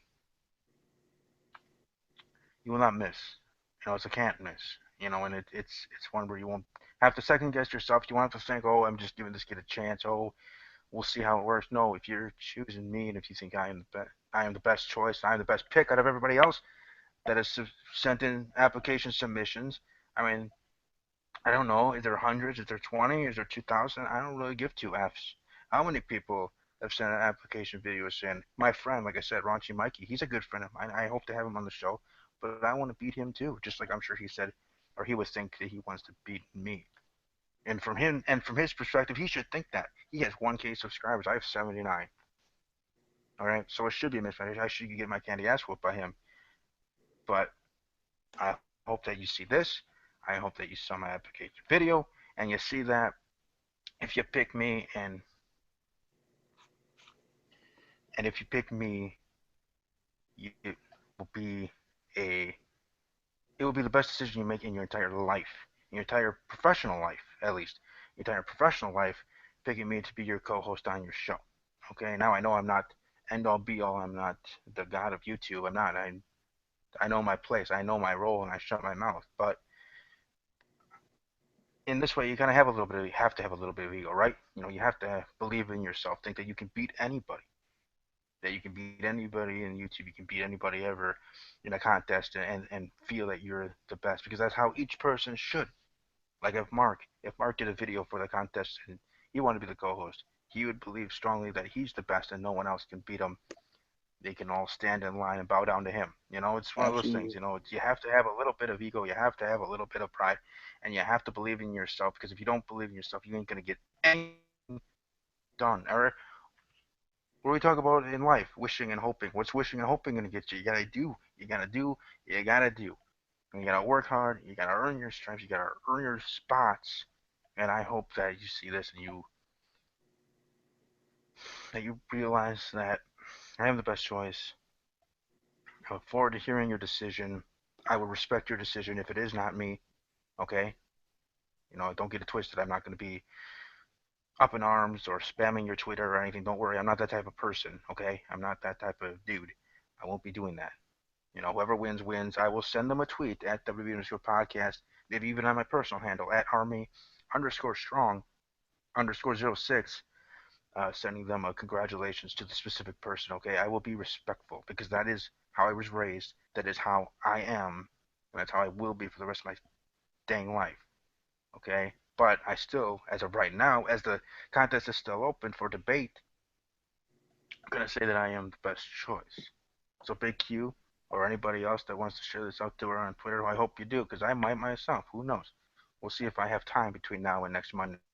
I have other things to do, other podcasts to be part of, family stuff going on as well this weekend. So I don't know if I'll be able to actually send my own video out to her via Twitter. But if you like this video, if you leave comments, or if you send it out to her, I greatly appreciate it. Because like I said, if she picks me, best decision you ever make, and you won't regret it. Because I'll work my butt off for you, and that's true. That's true. That's dang true that I will do that. And again, I would be respectful if I don't win, but I'm sure as heck gonna want to win. So thank you, Elena, for your time. I don't know if you are going to be watching this at all. Heck, I could be doing this and she doesn't see it at all. Like I said, I only have 79 subscribers. Who knows who's going to be seeing this video? Technically, the world can, but then again, I only have the X amount of subscribers that I have. So we'll see if it does even go out to Elena at any point between now and Monday, Monday pre-Raw or post-Raw, whatever, during Monday at all.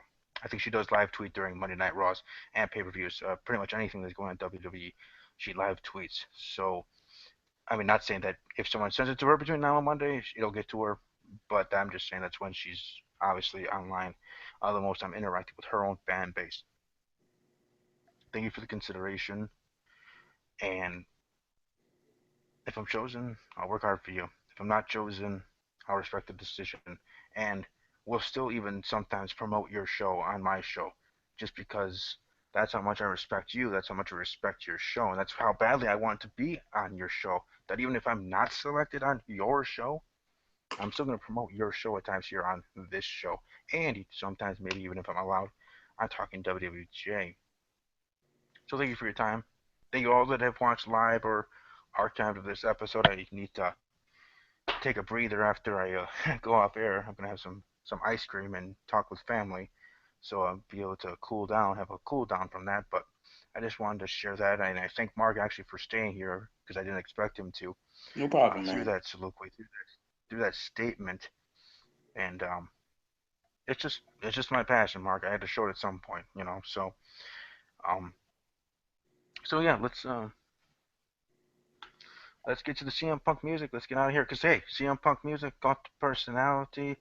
You know, someone with his personality for sure. CM Punk, they think he's no F's and always honest, you know, stuff like that to a fault. Sometimes me, I try to be more laid back and positive, but hey, you know, it gets to that point like, hey, it's crunch time. Like I said, it's crunch time, you know, because her decision will be made on Monday. I thought that, you know, doing this here tonight, or even if I had an episode tomorrow night, but this week, to really show my passion and show that, hey, I have a fire under my belly. I have true desire and determination to want to win. I just didn't do an application video just to do it because I can, okay? Just because I had 4 minutes of my time to do it, I just didn't do it to just waste your time. I don't waste anybody's time.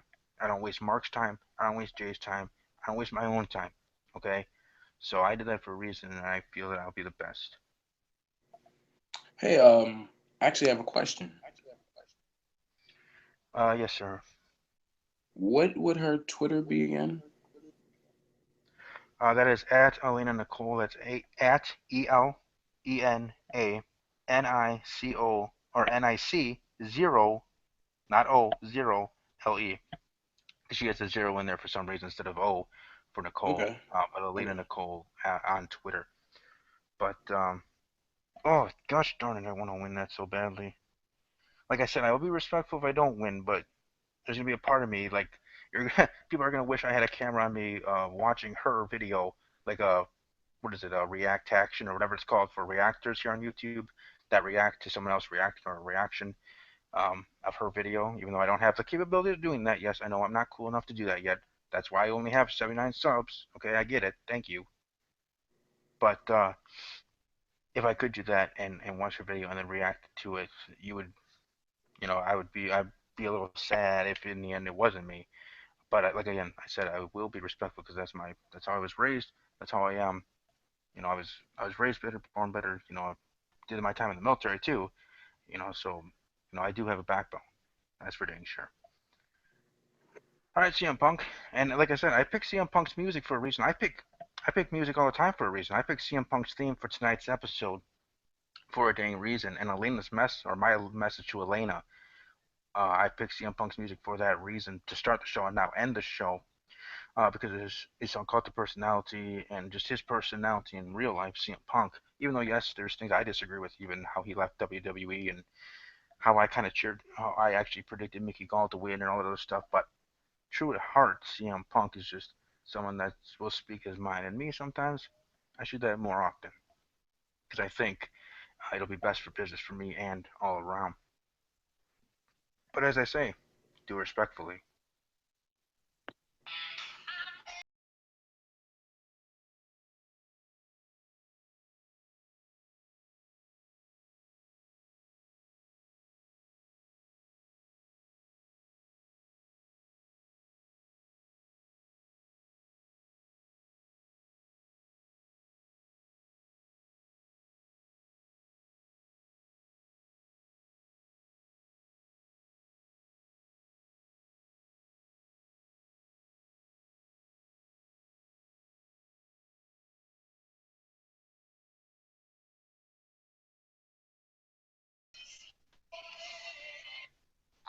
And everyone, thank you again for watching. I put this back on. Thank you everybody for watching. And like I said, if you guys did want to share this video to Elena, that'd be greatly appreciated because obviously I do want to win. Thank you to Mark for stopping by. Everybody, check him out on YouTube. Subscribe to his channel. It's great stuff each and every week. His reactions, because he does have the capability to do reactions on his channel and everything. But he definitely has great stuff. But check that out for Raw, SmackDown, and pay-per-views as well. I hope to have him again, maybe even next week for predictions for WWE Clash of Champions. But we'll see from there. And as always, take care.